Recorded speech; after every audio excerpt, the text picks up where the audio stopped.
Smart locks are an absolute game changer, right up until the moment they're not. So if you're standing outside your door staring at a dead Yale smart lock, don't panic.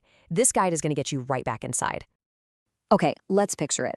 That moment of dread when the keypad doesn't light up or the app just spins and spins.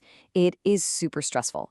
But before you even think about breaking a window, let's walk through the simple, built-in solutions that are there for exactly this reason. So what's the deal here? Even the most advanced, top-of-the-line Yale smart lock, from the keyless connected to the Assure SL, has one surprisingly simple point of failure that can turn it into a very expensive paperweight. Now, while you might think it's some complicated digital glitch or a lost Wi-Fi signal, the number one culprit is way, way simpler. Dead batteries. Yep, your super high-tech lock runs on 4 standard AA batteries, and when they run out of juice, so does the lock. But luckily, Yale's engineers saw this coming. And that brings us to the most important part of this whole explainer. This is the secret weapon. You don't need a special tool, you don't need a locksmith's code, you just need a simple trick that is going to save your day. That's right, a plain old 9-volt battery is your emergency key. It's kind of brilliant, actually. Almost every major Yale smart lock has this hidden feature that lets you give it a temporary jumpstart right from the outside. Okay, so look really closely at the bottom of your lock's keypad. You should see 2 little metal dots. Now, take a 9-volt battery and just press its terminals right onto those dots. It doesn't even matter which way you hold it. Just press it on there firmly, and like magic, the screen will light up, giving you just enough power to punch in your pin and get inside. It is such a clever piece of backup engineering. All right, you're in. But don't celebrate just yet. Your number one job right now is to open up that battery compartment on the inside part of the lock and swap out all 4 batteries with fresh AA alkalines. Remember, that 9-volt trick is just a temporary bypass. So the 9-volt trick is your absolute best bet for a dead battery.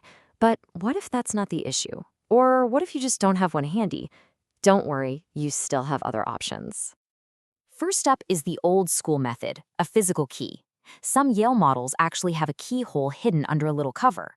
Then there's the app. If the lock has power but it's just not responding, try using the Yale Home app.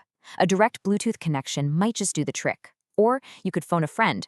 An authorized family member might be able to unlock it for you remotely over Wi-Fi. Okay, so we've covered what to do, but it's just as important, maybe even more important, to talk about what not to do. Because in a moment of panic, it is so easy to make a really, really costly mistake. Let me be perfectly clear, because this is the single most important warning you'll get from any locksmith: brute force is your enemy. Put the tools down. Why? Well, because you are guaranteed to destroy the delicate electronics inside. You'll turn a simple dead battery problem into a very expensive replacement job, and you can absolutely kiss your warranty goodbye in the process. So, if the 9-volt trick doesn't work and your other backup options fail, just stop. It's time to call a professional locksmith, specifically one with smart lock experience.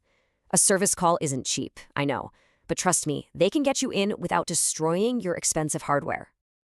And that brings us to the final, and probably most useful part of this whole thing: how to make sure you never have to search for a guide like this ever again. A little prevention goes a very long way. The key to smart lock peace of mind, really, it can be summed up in just one number: 6. That's it. Don't wait for the low battery warning on your app. Be proactive. Just set a reminder on your phone to replace those AA batteries every 6 months, no matter how much power the app says they have left. This one single habit will prevent like 99% of lockouts. So this all comes down to 2 simple habits. First, change those AA batteries twice a year. A great way to remember is to tie it to when the clocks change. Second, keep a fresh 9-volt battery in your car's glove compartment or some other safe spot outside. Think of it as a $5 insurance policy against getting locked out. Ultimately, having a smart home is about more than just cool gadgets and convenience. It's about being prepared for when technology has a little hiccup. And with these simple tips, you can make sure your smart lock stays a source of security, not a source of stress.